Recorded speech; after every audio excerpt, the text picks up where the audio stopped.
आता नाही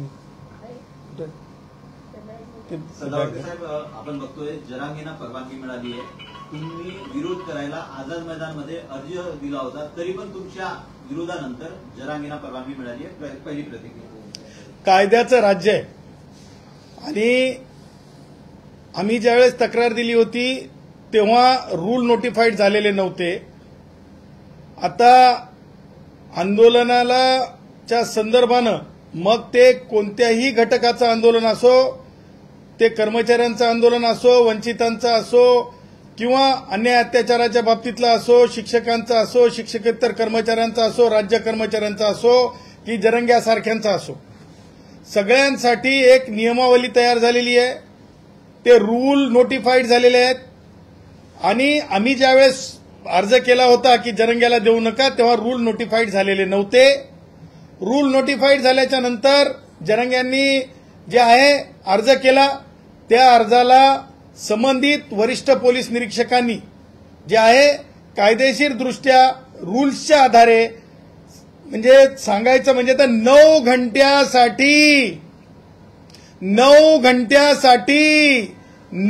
घंट्यासाठी 1 घंटा 2 घंटा 3 घंटा 4 घंटा 5 घंटा 6 घंटा 7 घंटा 8 घंटा 9 घंट्यासाठी 9 वाजल्यापासून संध्याकाळी 6 वाजेपर्यंत जी आहे रितसर रूलप्रमाणे शर्ती आणि अटीच्या आधारे जे आहे ते आंदोलन करू शकतात अशी परवानगी दिलेली आहे. आता ते शर्ती आणि अटीमध्ये तिथं काय बस्तान मांडून रात्रीची झोप काढता येत नाही, हा कायदा आहे. त्याच्यानंतर तिथं जे आहे तुम्हाला म्हणजे जेवणाची सामुग्री तिथं शिजवता येत नाही, हा कायदा आहे.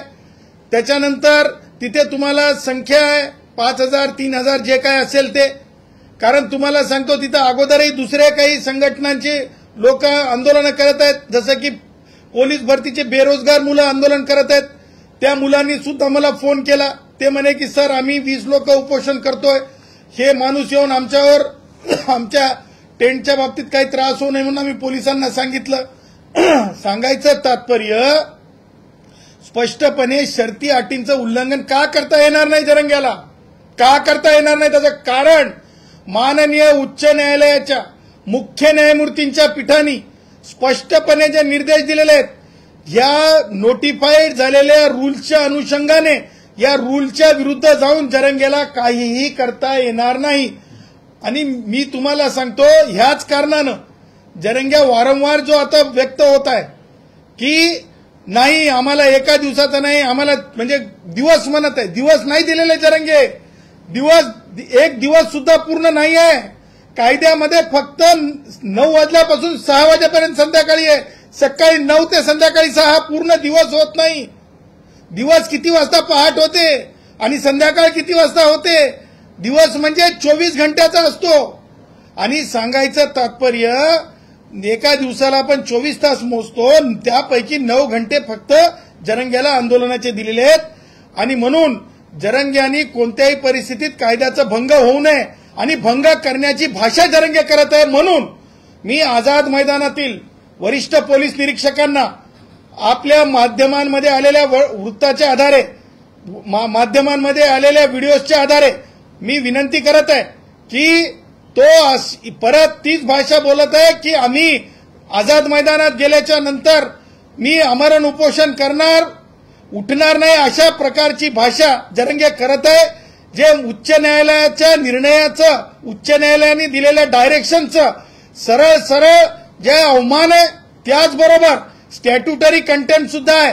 म्हणजे एखादा कायदा माननीय राज्यपाल महोदयांनी स्वाक्षरित करून लागू केल्याच्या नंतर त्या कायद्याचा भंग खुलेआम करू अशी भावना व्यक्त करणे किंवा तशा प्रकारच्या कृती सामोरं जाणे किंवा म्हणणे की इथे थांबा, तिकडे थांबा, 1 किलोमीटर थांबा आणि काहीतरी अघटित घडवण्याचा परत डोक्यात काही प्लॅन आहे का, हे सुद्धा वरिष्ठ पोलीस निरीक्षक आझाद मैदान यांनी लक्षात घ्यावं. कारण लक्षात ठेवा, हाच तो माणूस आहे. उद्या जर झाकीर नाईक सारखं जर आझाद मैदानात काही घडलं तर हाच तो माणूस जिम्मेदार पकडावा. कारण अंतरवाली सराटीमध्ये हाच तो माणूस जिम्मेदार होता आणि वारंवार असे गैरकृत्य करण्याची भानगड, हिंसक आंदोलन करण्याची सवयच्या माणसाला लागलेली आहे की काय, असा मोठा या माणसाला अटक झाल्याच्या नंतरच जे आहे रितसर चौकशीमध्ये जे आहे ह्या प्रकरणाच्या बाबतीत सखोल अभ्यास होऊ शकेल आणि सखोल जे आहे या निमित्तानं काय याचा रोल आहे हे निष्पन्न होऊ शकेल. त्याच पुढे जाऊन मला तुम्हाला सांगायचंय की हे आंदोलन जरंगेचं आहे की एक आंदोलन राष्ट्रवादी काँग्रेसचे वयोवृद्ध पुढारी शरद पवार यांच्या पक्षाचं आहे. ह्याचं उत्तर शरद पवारांनी द्यावं असं देखील मी शरद पवारांना आव्हान करतो. शरद पवार, तुम्ही ज्या प्रकारे म्हणजे मंडल यात्रा तुम्ही काढून दाखवली, तुमचे प्रवक्ते मोठे मोठे भाषणं करतायत की खऱ्या ओबीसींना तिकीट मिळाले पाहिजे. मग ही जी तुमची माणसं आहेत, तुमच्या पक्षामध्ये जातीवाद आहे का? कारण शरद पवार तुमच्या पक्षातले तुमचे प्रवक्त्यांची भाषणं माझ्याकडे आहेत, ते म्हणतात की खऱ्या ओबीसींनाच तिकीट मिळाली पाहिजेत. मग आणखीन तुमच्या पक्षातलेच मराठा समाजाचे मी नावं घेतो, ते नावं बघा, जे पुढारी आहेत त्याच्यामध्ये काही बहुजनही असतील, परंतु जे पुढारी आहेत त्यांची नावं घेतो. मला सांगा, बजरंग सोनवणे हे खासदार आहेत, हे कोणत्या पक्षाचे आहेत? तुम्हा पत्रकारांना माहित आहे, शरद पवार गटाचेच आहेत ना. त्यानंतर मला सांगा, राजेश भैया टोपे, बघा अन्नदान करणं योग्य आहे, परंतु सांगून करा ना की अन्न दिलं पाहिजे, नाश्ता दिला पाहिजे. आमचं म्हणणं नाही की तुम्ही कुणाला चारावं कुणाला नाही चारावं, पण डंके की चोट पे बोलो राजेश भैया, बोलो राजेश भैया, बोलो राजेश भैया. त्याचबरोबर मला हे म्हणायचं आहे, रोहित पवारांची टीम, मीडिया टीम काय काम करतीये, रोहित पवारांची मीडिया टीम काय काम करतीये.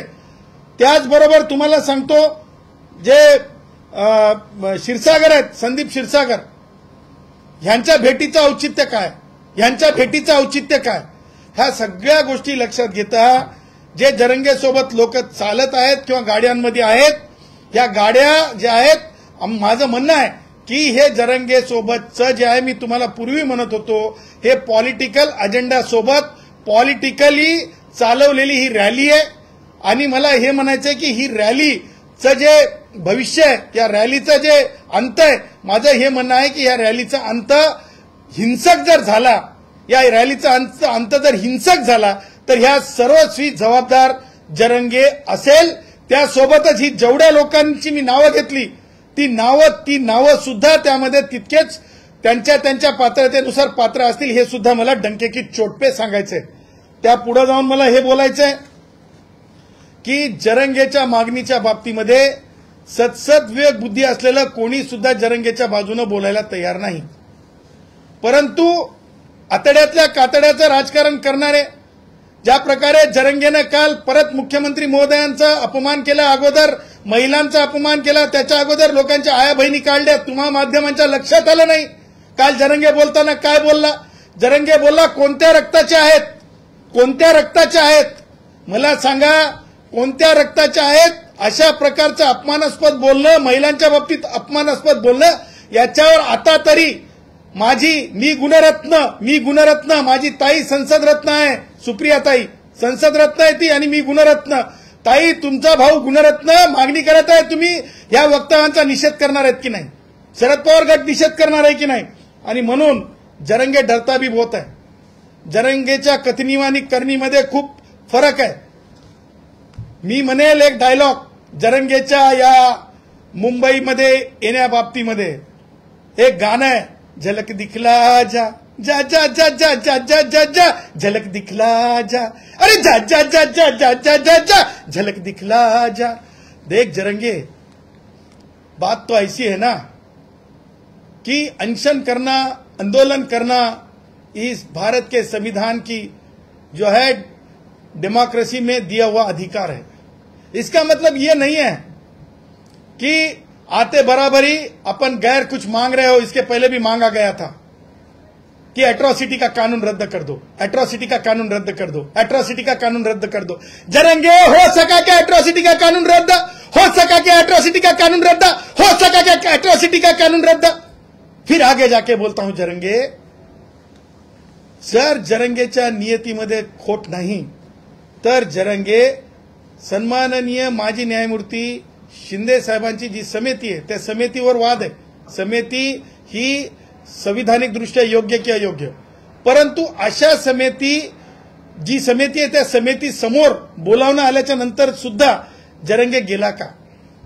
जरंगे म्हणतो ना की शिंदे समितीनं खूप चांगलं काम केलं, मग काम केलं तर मग जरंगे तिथे जाऊन आपलं मत का मांडत नाही? हा सगळ्यात मोठा मी प्रश्न विचारतो. आणि त्या पुढे जाऊन जरंगे जो म्हणतो गॅझेटचा आधार, वेगवेगळ्या गॅझेटचा आधार, शिंदे समितीला हे बऱ्यापैकी माहिती आहे, म्हणूनच हे ऑब्झर्वेशन असावेत की व्यक्तिगत माहिती नसल्यास सरकार आरक्षण देऊ शकत नाही. का देऊ शकत नाही हे मी तुम्हाला अगोदरही सांगितलं की माधुरी पाटील विरुद्ध कास्ट स्क्रुटिनी कमिटी ठाणे या समितीच्या जजमेंटमध्ये सुप्रीम कोर्टाने क्लिअर केलेलं आहे की जोपर्यंत अफिनिटी टेस्ट होत नाही, जोपर्यंत विजिलन्स टेस्ट होत नाही, जोपर्यंत सगळ्या पुराव्यांची बारकाईने तपासणी होत नाही, तोपर्यंत आजोबाला जरी प्रमाणपत्र मिळालं तर नातवाला मिळू शकत नाही, बापाला मिळालं तरी लेकाला मिळू शकत नाही, जोपर्यंत तपासणी होत नाही. त्याच्यामुळे जरंगे तू कौन लग के गया है? ऐसा कौन है तू? क्या लग के गया है जरंगे तू? हर किसी ने, मैं ये नहीं कहूंगा कुणाला अपमान करायचा नहीं, लेकिन हर किसी ने वही बोलना चाहिए भारत के संविधान ने औकात में दिया है. हर किसी ने वही बोलना चाहिए जो भारत के संविधान ने अपनी औकात में दिया है, उसके अलावा कुछ नहीं बोलना चाहिए. कानून नहीं समझता है तो किसी से समझ लेना चाहिए, लेकिन गैर कानूनी मांग करना यह भी एक षड्यंत्र का पार्ट है. आणि म्हणून मला तुम्हाला सांगायचंय की जरंगेची जी मागणी आहे ती शिंदे समितीच्या अहवालावर सुद्धा मान्य होऊ शकत नाही. आणि ही गोष्ट प्राखर्यानं मी सांगतो की राधाकृष्ण विखे पाटील, राधाकृष्ण विखे पाटील, राधाकृष्ण विखे पाटील हे लक्षात घ्या की जर शिंदे समितीचं असं ऑब्झर्वेशन आहे तर त्या आधारावर कुणबी मराठा कुणबी सुद्धा एकत्र करता येणार नाहीत. कारण जयश्री पाटील विरुद्ध मुख्यमंत्री महाराष्ट्र राज्य या केसमध्ये माननीय सर्वोच्च न्यायालयाने 5 न्यायमूर्तींच्या पीठाच्या संदर्भानं दिलेला निकाल आहे. त्याच्यामुळे कुणबी मराठा कुणबी हे एक तत्व होऊ शकत नाही. आणि त्याचबरोबर गॅझिटरच्या आधारे संदीप माननीय न्यायमूर्ती शिंदे साहेबांच्या रिपोर्टच्या आधारे अशा प्रकारे आरक्षण देता येणार नाही. मी जसं म्हणालो झलक दिखला आजा आजा आजा आजा आजा झलक दिखला आजा. जरंगे जे कायदे वंचितांसाठी आहेत, जे कायदे आरपीआय साठी आहेत, जे कायदे भटक्या विमुक्तांसाठी आहेत, जे कायदे आमच्या कुडमुड्या दोषीं ब्राह्मणांसाठी आहेत, जे कायदे आमच्या पारधी भावांसाठी आहेत आंदोलनासाठी, तेच कायदे जरंग्याला लागू आहेत. जरंग्या त्याच्यापेक्षा मोठा नाहीये. त्याच्यामुळं जरंगेचं हे सगळं जे चाललेलं आहे, जरंगेची मागणी मान्य होऊ शकत नाही.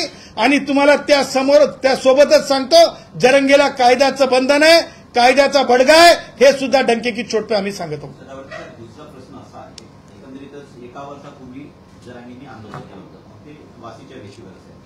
त्या दरम्यान पुणे ते वाशीच्या दरम्यान जवळपास 5 ते 6 शिष्टमंडळ शिंदेनी पाठवलं. एकनाथ शिंदे काय पाठवले? शिष्टमंडळ म्हणजे चर्चा करण्यासाठी. हो, पण एकंदरीत मुख्यमंत्र्यांची भूमिका असं म्हणायचं का मला एकंदरीत मुख्यमंत्र्यांनी बसकाच घेतलेला नाहीये या आंदोलनासंदर्भात? आता त्या बघा, लक्षात घ्या की 10% आरक्षणाचा वाद न्यायालयामध्ये प्रलंबित आहे.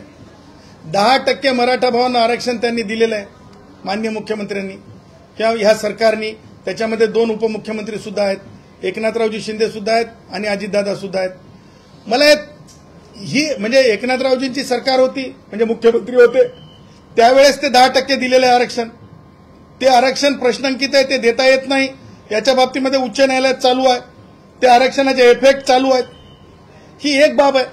आता दुसरी बाब, हे आरक्षण एक गोष्ट चालू असताना दुसऱ्या गोष्टीमध्ये म्हणजे कुणबी मराठा कुणबी हे एक नाहीत, हे मान्य सर्वोच्च न्यायालयाने सांगितलेलं असताना ही 2 बाब झाली.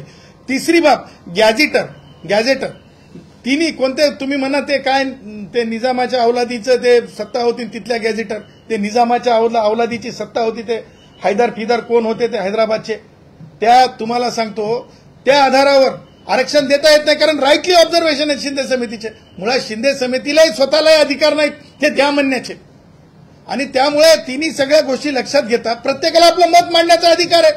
येतील मैदानात बसतील, मैदानात बसून जरंगेची राजकीय हाऊस पूर्ण झाल्याच्या नंतर जरंगे जाईल नेहमीप्रमाणे.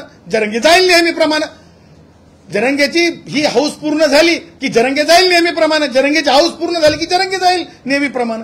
त्याच्यामुळे मुख्यमंत्री महोदयांनी किंवा दोन्ही उपमुख्यमंत्री महोदयांनी किंवा गृह विभागाने, गृह मंत्रालय म्हणून पोलिसांना अधिकार नाही, फक्त कायदा करण्याचा अधिकार आहे. कोणी आंदोलन करावं हा अधिकार, आंदोलनात परवानगी द्यावी त्या एक्झिक्युटिव्ह डोमेनमध्ये आहे. आणि म्हणून राष्ट्रवादी आणि काँग्रेस यांना मला सांगायचं आहे, हे काँग्रेसांनो, तुम्ही ते दिवस आठवा जेव्हा विलासराव देशमुख मुख्यमंत्री होते.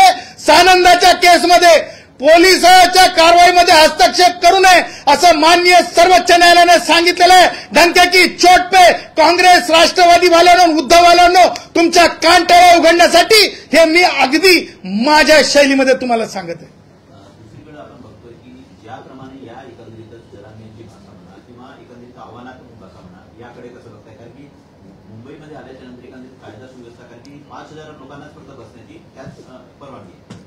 मी तुम्हाला सांगतो, माझे जे इंटेलिजन्स आहे स्वतःचं, सरकारचं असेल, पोलिसांचं असेल, पण माझं स्वतःचं इंटेलिजन्स आहे. काल माझ्या इंटेलिजन्सनी सांगितलेलं आहे की जरंग्याच्या सोबत मागे जर 100 लोक होते पूर्वीच्या आंदोलनाच्या वेळेस, तर यावेळेस एका रिपोर्टमध्ये माझ्याकडे फक्त 20 लोक आहेत म्हणून सांगितलं 100 पैकी, आणि दुसऱ्या रिपोर्टमध्ये मला सांगितलं की 100 पैकी 25 लोक आहेत. त्याच्यामुळं मला कुठेही जरंग्याच्या बाबतीमध्ये लोकांमध्ये सुद्धा कुतूहल आहे किंवा आणखीन काहीतरी बडेजाव आहे जरंग्याच्या बाबतीत, तसं नाही. हे एक सुनियोजितपणे ज्या प्रकारे आपण एखाद्या कार्यक्रमाच्या म्हणजे काय म्हणतो त्याला आपण इव्हेंट शोची हे करतो, तसा हे मुव्हिंग इव्हेंट शो आहे. अंतरवाली सराटी ते डेस्टिनेशन अशा प्रकारचा हा इव्हेंट आहे, हा इव्हेंट शो आहे, हे स्पॉन्सर्ड शो आहे. हे याच्यामध्ये मी ह्यापूर्वी सांगितलेल्या सगळ्या गोष्टी हे कशा प्रकारे स्पॉन्सर्ड आहेत ते सुद्धा मी तुम्हाला अगदी म्हणजे क्रमवार सांगितलंय. मी माणसांची संख्या सांगू शकतो माझ्याकडल्या इंटेलिजन्सवर, माझ्याकडे एवढं माझ्याकडल्या इंटेलिजन्समध्ये. अरे जरंग्या, तू कमीत कमी आझाद मैदानातलं मैदान तर भरून घे यार, कारण तुम्हाला सांगतो आझाद मैदानाचं मैदान भरवण्याची ताकद जी आहे फक्त एसटीच्या कष्टकऱ्यांमध्ये होती. तिथं 124 कष्टकऱ्यांचं जीवाचं बलिदान होतं, तिथं मागणीला एक वास्तव होतं, आणि तुझ्या मागणीला राजकारण आहे, तुझ्या मागणीचा आत्मा राजकारण आहे. हे आझाद मैदान भरलेल्या काळातलं आणि जरंग्यामधला फरक आहे. त्यामुळं मला वाटत नाही की जरंग्या ह्याच्यापेक्षा पुढे जाऊन जरंग्याकडे काही शिल्लक आहे म्हणून. राजकीय हौस म्हणताय, नेमकं काय सांगायचं? मी सांगितलं ना, मी राजकारणी लोकांचे नावं घेऊन सांगितले, आणि मला त्या पुढे जाऊन म्हणायचंय की राहुल गांधी प्रेस घेऊन सांगा की तुमची भूमिका काय आहे. तुम्हाला हे म्हणायचंय का कि एक तरफ राहुल जी देखिए कितना % रिजर्वेशन दिया गया है मराठों को और जो हाईकोर्ट में है, दूसरी तरफ तुम्हारे नेताएं बोल रहे हैं कि ओबीसी में अगर डालना है क्या वो भी क्लियर कर दे राहुल जी. लोगों में जो है किसी तरह का कंफ्यूजन मत रखे राहुल जी. आणि मला तेच सांगायचंय जे महसूल मंत्र्यांनी सांगितलं, बावनकुळे साहेबांनी, की आपले काय नाव ते नवीन खेळाडू आहेत, राजकीय खेळाडू, ते काँग्रेसचे अध्यक्ष हर्षवर्धन सपकाळ नवीन खेळाडू आहेत. हर्षवर्धन सपकाळ असतील किंवा आमचे वडेट्टीवार साहेब असतील किंवा आमचे तिसरे नेते नागपूरकडले वडेट्टीवार आणि तिसरे नेते, या तिघांनी हे लिहून द्यावं, स्पष्ट करावं की त्यांना ओबीसी म्हणजे मराठा भावांना माझ्या ओबीसीत टाकावं का. ह्या सगळ्या भुलभुलया गोष्टी आहेत, ह्या सोयीच्या राजकारणाच्या गोष्टी आहेत, आणि मला वाटतं याचा आउटकम काही निघणार नाही. प्रेमाचे शब्द हेच आहेत, भटके, विमुक्त. तुम्हाला सांगतो, माझे वंजारी असतील, बंजारा असतील, माझे साळी, माळी, कोळी, कुंभार, सुतार, वडार भाऊ असतील, माझे लोहार भाऊ असतील, माझे जे कोणी ज्यांच्या असं टप टप टप घाम पडतंय आणि ज्यांच्याकडं मंदिराच्या किल्ल्या नसतात गावातल्या, जे माझ्या जरंगे म्हणतो ना, गरजवंत मराठ्यांच्याही खाली असतात. श्रीमंतीप्रमाणे शिक्षणानं वर असतील, अभ्यासानं वर असतील, परंतु त्यांच्याही म्हणजे पैसे कमाईनं खाली असतात. त्या भावांच्या हिश्श्यातलं कोणत्याच परिस्थितीत कोणी नेऊ नये आणि तशी नेण्याची हिंमत कोणाला आम्ही करू देणार नाही. त्याच्यासाठी संविधान कॉन्स्टिट्यूशन डिफेंडर म्हणून आहोत. कारण हाच तो वर्ग आहे ज्याच्यामध्ये कुडमुडा जोशी जो आमचा भटकंती करणारा ब्राह्मण आहे त्यांना सुद्धा रिझर्वेशन आहे. आणि त्यामुळं एवढ्या मोठ्या वेगवेगळे समूह ओबीसी मध्ये आहेत, त्या ओबीसीवर आम्ही अन्याय होऊ देणार नाही.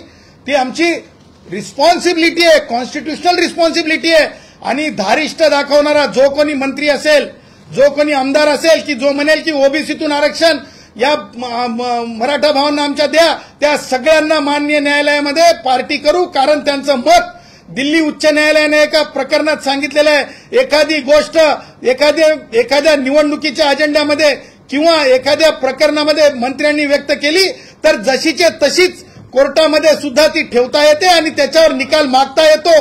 हे सगळ्या राजकारण्यांना मी आजच्या ह्या निमित्तानं मी आव्हान करत आहे आणि मी लोक शिक्षण करत आहे त्या आमदारांचं, खासदारांचं, जे कोणी मागणी करत आहेत त्यांचं.